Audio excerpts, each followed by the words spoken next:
And we are back, week 2. Feeling a little bit more relaxed this week, Gemma? Always.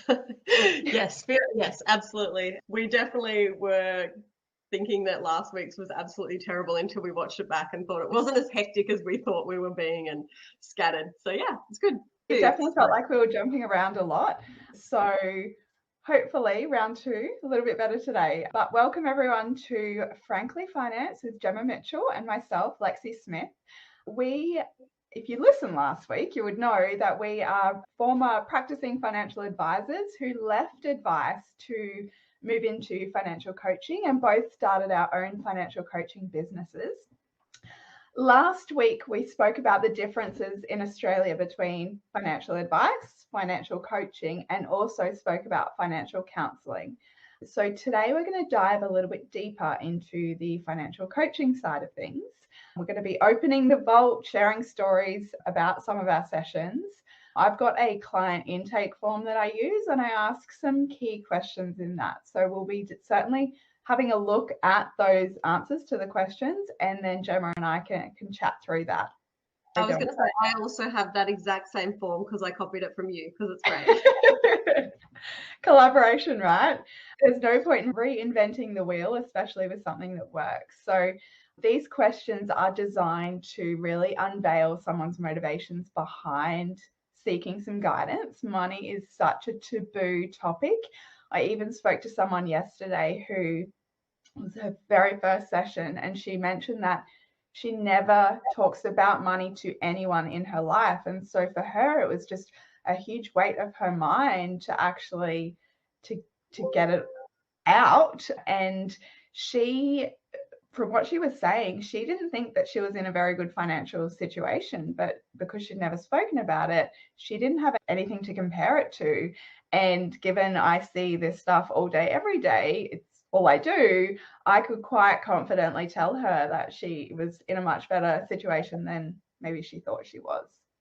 I have those conversations all the time as well. And I'm always really surprised. And I always love giving feedback to people that, hey, you're in a really strong position or you're doing the right things you should be, like you're taking an interest in the right areas, you're concerned about the right areas, and just giving them the validation that it's not as daunting as they think it is and that they're already making some really, really good moves. And I think people just love that they're, we can still help them. Yes, there's always ways to be better, but they just get that validation that they've taken the right steps and they're in the place and there's hope. Yeah, mindset is so important with anything in life, really. But sometimes we can see an improvement in our outcomes as well if we suddenly change our mindset. So even if we're doing the right things, sometimes sitting down with someone just to get that reassurance that you are doing the right things can be really powerful in itself. I wanted to talk a little bit about what a typical financial coaching client looks like, because it's can be quite varied. So I mentioned last week that I have clients in every state and territory in Australia except South Australia, and I'm super excited to tell you, Gemma. I haven't even told you yet. I have a client in South Australia now. So we are Australia-wide officially. That's so good. Did that come from somebody in the comments last week said that they would get you a South Australian client? It actually didn't, but it's always nice to have other people, I guess, looking out for us. So my clients, they are typically, well, the youngest client I have ever had was age 20 and the oldest was 63. I would say, though, typically most are in their 30s. How would that tie in with your clients, Gemma?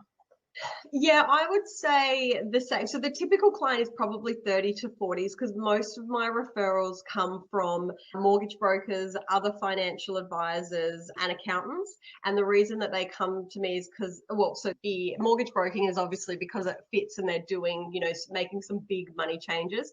And referrals that come from financial advisors, they're usually that younger client, that accumulator that needs the money management side and they're not ready for the advice. Whereas if the 60-plus-year-olds go to a financial advisor, they're generally in a position where an advisor can do a lot. So yeah, I would say the same. A lot of 30s to 40s. I don't know who my youngest would have been. Oh, I've actually got one coming up, and she would be like 16 or 17 because I know her mum. Yeah, that'll be the youngest. Yeah.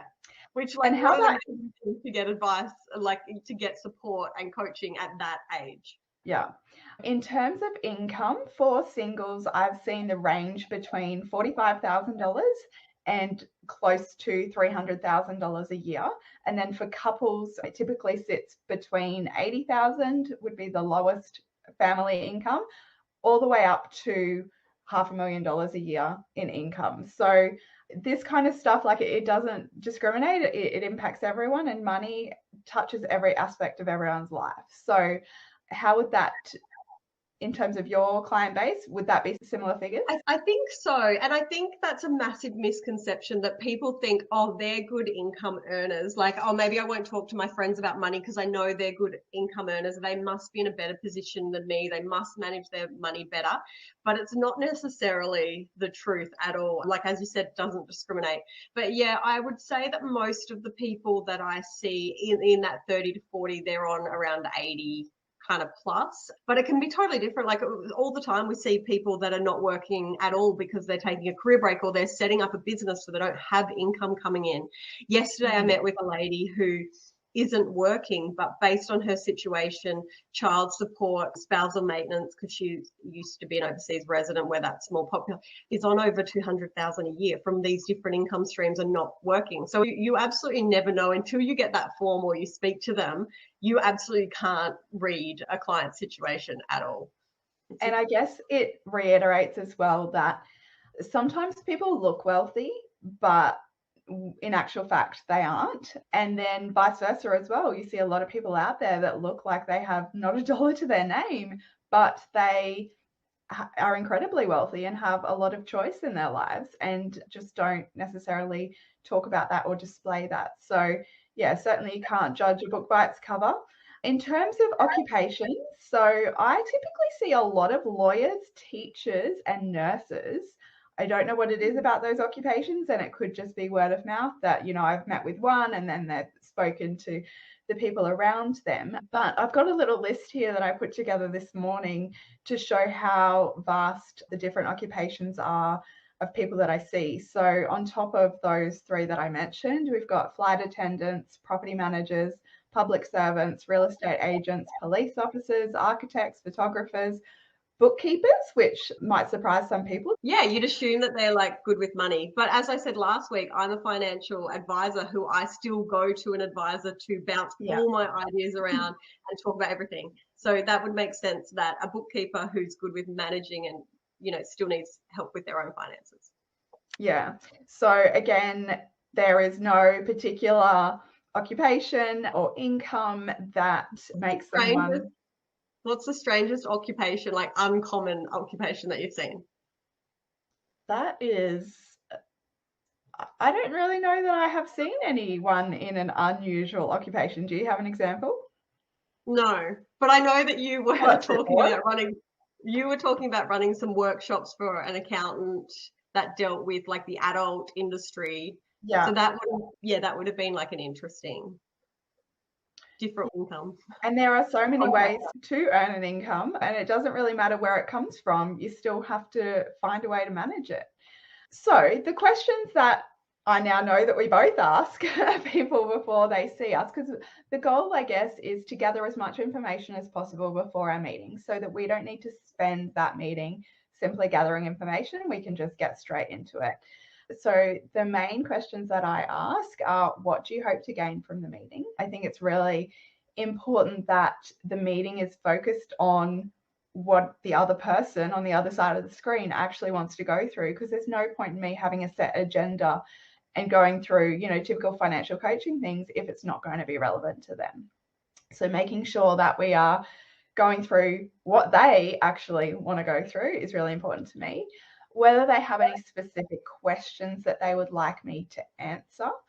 In relation to that, I find that quite often there are no specific questions that they do unanswered. It's more about like, well, what would you suggest? How can I improve?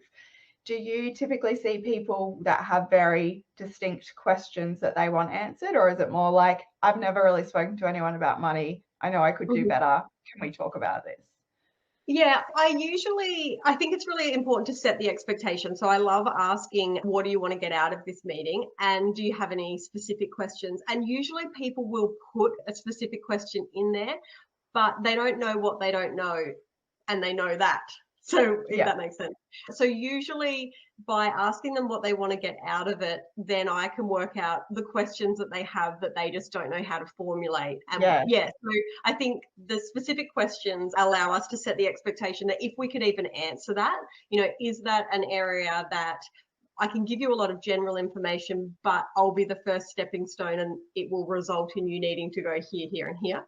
Yeah. So I really want to set the expectation. And as I said last week, I always make sure that when people are going to have a financial coaching appointment, that they know that this is the first step. And it might be that I'm going to recommend they then go and see a financial advisor and pay, $8,000, but it's going to be in their best interest and they're going to be ready to take that next step.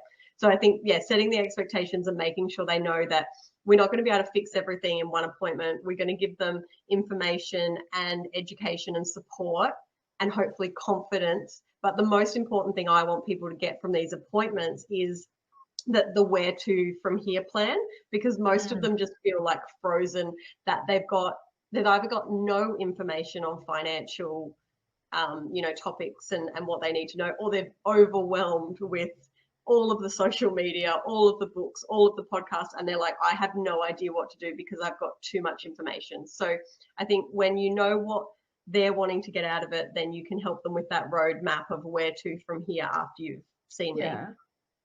And I would say that maybe only 10% of the people that I sit in front of end up being referred on to a financial advisor in terms of getting holistic advice, which is that more expensive piece. So I guess that also gives that 10% confidence that not everyone is necessarily referred on to an advisor. And if you are, there is very good reason for that. And that it is something that you are going to get a lot of value from, because advisors aren't going to charge you if they can't add enough value. So I'm making sure that I'm always referring to advisors who are of that same view as I am as well. Exactly why advisors refer to us, because they feel like they can't add enough value, but they genuinely want to help clients. Like they don't want to turn anyone away without solutions. So yeah, and which is exactly what we want to do as well. And usually when I map something out for them, I might be like, well, I don't think you're in the position right now that you need advice, but when you hit these kind of goals, this is when you would then consider advice. Or first step might be to actually see a lender, and you need to see an estate lawyer, and you need to do this. So yeah, as I said, so they know where to from here. But it might be, I don't think you need to see an advisor right now. You would be better to do these things, and then you'll be in the position to do it. And that also would typically be coupled with some credible resources. So as you alluded to, there is an immense amount of information out there that everyone has access to, but it is weeding through that to find the good stuff. And so we are able to identify the good stuff and what is relevant and kind of spoon feed that information. Yeah, and on that point, after you've spent an hour with somebody, you have picked up on bits of their personality, you've had chats and stuff. So I'll always say to people, so what are you realistically going to do? Do you like podcasts? Do you like books? Do you want to do a course? And then, like, there's no point me sending them a heap of resources that they're just going to go, oh, nah. Like, and so maybe I'll even go, hey, there's a good podcast of this. You might not like that speaker's style. You might gel better with them. Look at this podcast episode. So it's not just like the appointment and then off you go. It's all of that extra stuff as well. Or I might recommend a book, but like be like, oh, ignore that chapter, but everything else is good. Yeah. And breaking it down into bite-sized steps so that they have a bit of a game plan. And we will come back to that shortly because I've got another question that ties in well with that. My next question is, how do you feel about your current financial situation? What would you say that the overarching feeling is for most of the people that you speak to? Okay, so on the form, I would say, because again, I've copied your form. On the form, I would say most people are like, say they're unsure. Yeah, they're not really sure how to put it into words, but when you start talking to them, it's overwhelm and uncertainty. and they know that they could be doing more, but they don't know what. So I think they struggle to put it into words, but the uncertainty is really up there. And a lot of that comes from they're comparing themselves with other people. And that might be people they see on social media, which is not correct. Or they think because their friends have the new house and the new car, they're doing really well, but really they've just got massive debt repayments. So they're just really unsure what their situation is and uncertain and just need clarity and some confidence. Yeah, and I would definitely echo that the responses are either that they're not feeling good, it might be that they use the words overwhelmed or stressed, or a lot of the time I notice that people actually say, I actually feel pretty comfortable, I'm pretty happy, but I know I could do better. And they don't use these words, but it's basically that they know that if they can make some small changes now, that they can really improve their financial trajectory over time, which is a lot easier if you start earlier.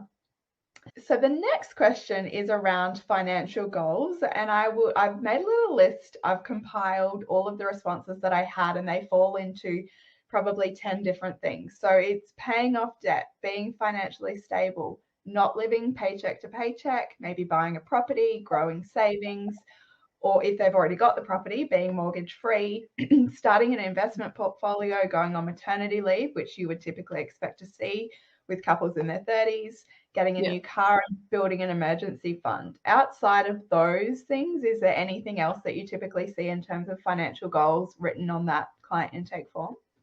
No, that would all be covered there. I think managing the cash flow is like a big one. So that kind of, goes to saving for goals and debt. I think we're going to see a lot more of the debt and the cash flow coming up as people are really getting more stressed about finances, coming off fixed rates. I think that's going to be a big driver. So the stress and managing the debt and just having a strategy around that.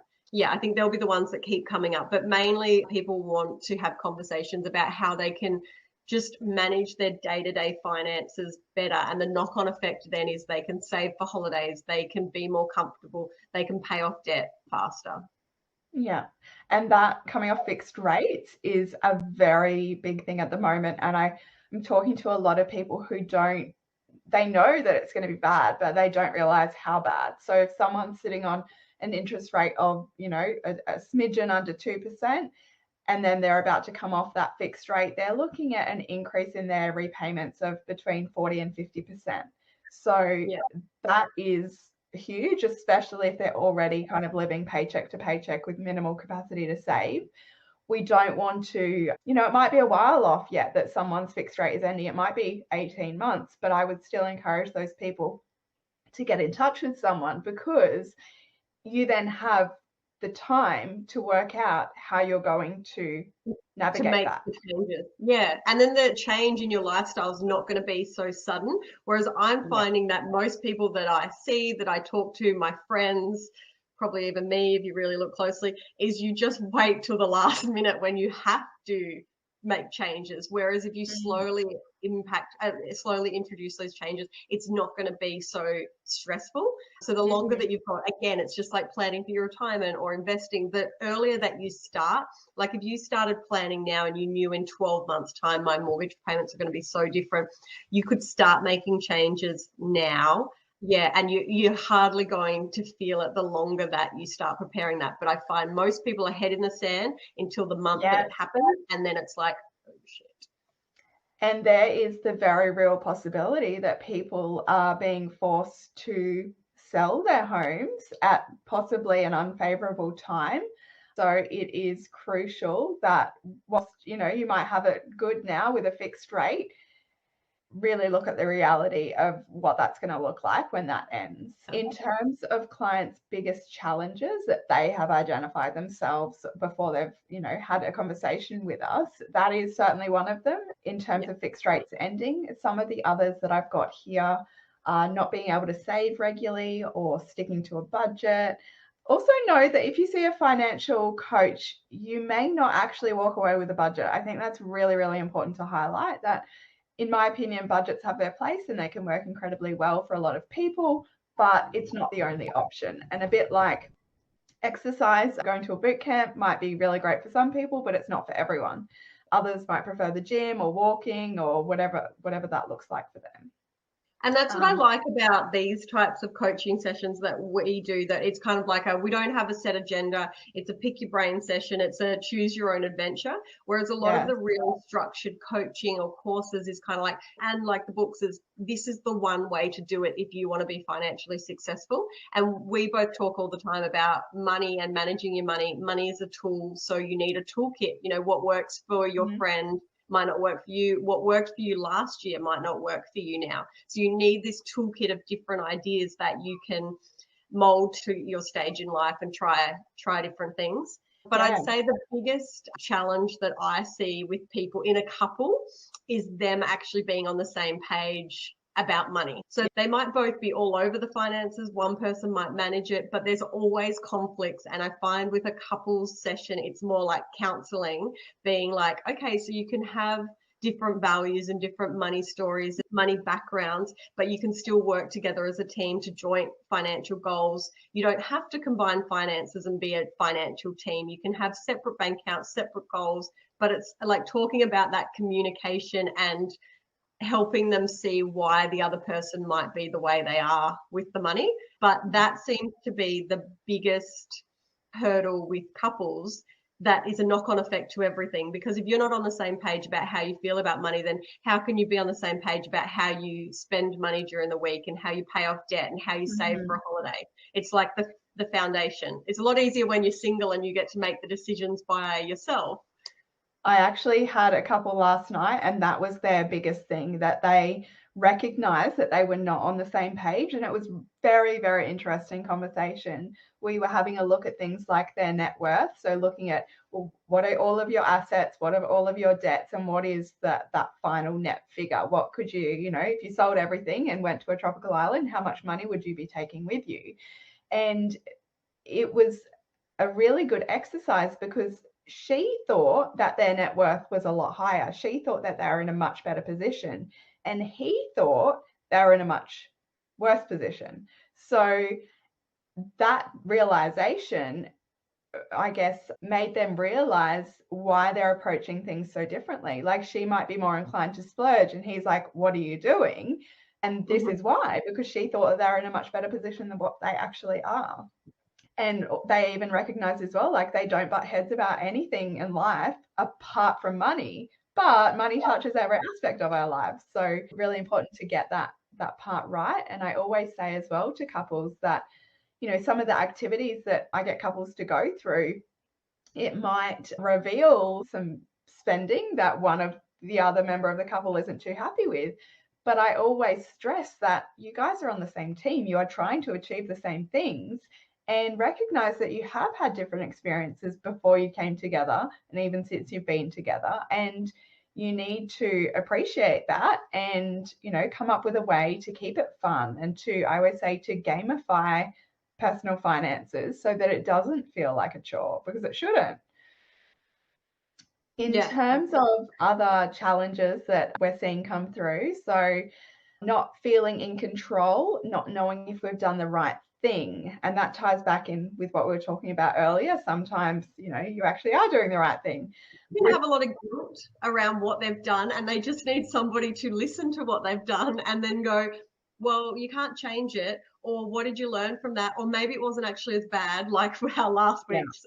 It wasn't as bad as what we thought it was. But they just need somebody that they can talk to about what mistake they feel like they've done, whether it be, you know, taking out a personal loan to go to Europe and they're still paying it off. Just to talk about that, get it off their shoulders, and then go, right, let's move forwards now. Again, it's just like a counseling session most of the time. Yeah. So other challenges are like figuring out the next move, knowing what to do with my money, spending too much, too loosely, lack of income, overwhelmed by debt. So all the typical things that I guess one would expect to see. And the last question, which is probably, we might have to do next week's session too as a continuation on of this, because this is, I guess, the meaty stuff. What do you actually hope to gain from this meeting? So in our last few minutes, we can touch on one or two, but we can certainly continue this next week. So this first one that I picked out, just top of the list, is this particular client wanted a better understanding of their finances and how to make smart decisions with money to set us up for the future. You've articulated that really well. They have, really haven't they? And how would you approach that kind of meeting, Gemma? Well, I think that's like your perfect client, right? Because they've nailed that money coaching is exactly what they actually need. So you've got the perfect client sitting in front of them, and that you could have more structure. You know, you could be going through, well, let's actually look at your position now, and let's look about how you feel about your position. And then what are the things that you could be doing, the other levers that you could be pulling so that you have a where to from here plan. But I think with that, it's textbook exactly what we do, which is really just, well, let's take stock of your situation and acknowledge how you got here and how you feel about it, and then do a roadmap. And now, how do you feel? And that might be the type of client that is then really happy to go off on their own and they got what they needed out of that appointment. Or it might be the type of client that then says, hey, I'd like to have meetings with you every month or every 3 months, or can I contact you in 6 months and have another check-in? Yeah, that would be like, I think a really textbook. They're the types of clients that we want. They can articulate what they want really well. They actually want the understanding of their situation, because sometimes people come to you and they think they want help with money, but they're not prepared to do the things that they need to do, which financial advisors get as well. You know, you can put the perfect financial plan in place for somebody. It's like, this is everything you need. But if they're not going to stick to it, then, you know, it's a waste of time for everybody. So. Exactly. And I actually had one of those cases yesterday where it's kind of been recognized that the things that I have suggested over this period that we've been working together just aren't being done. And so a lot of our meetings are to do with accountability. But at the end of the day, like, we're not holding a gun to anyone's head. Like, you either want to help yourself or you don't want to help yourself. So if we find that our accountability meetings aren't working, well, then we have to really decide whether it's worth continuing, because there's no point in wasting my time, your time, if it's just maybe not. It might even be as simple as not the right personality match, which is what we spoke about last time, in that when you are looking for someone, you need to make sure that you do really gel with them, because you'll get more out of that. Yeah, for sure. So we can continue on with the question about what people hope to gain from the meeting, and then also delve a little bit more into what unfolded from those meetings next week. Do we have any questions in the chat? No, not. Great. Well, I will see you next week, Gemma. Yeah, great. Look forward to it. Bye.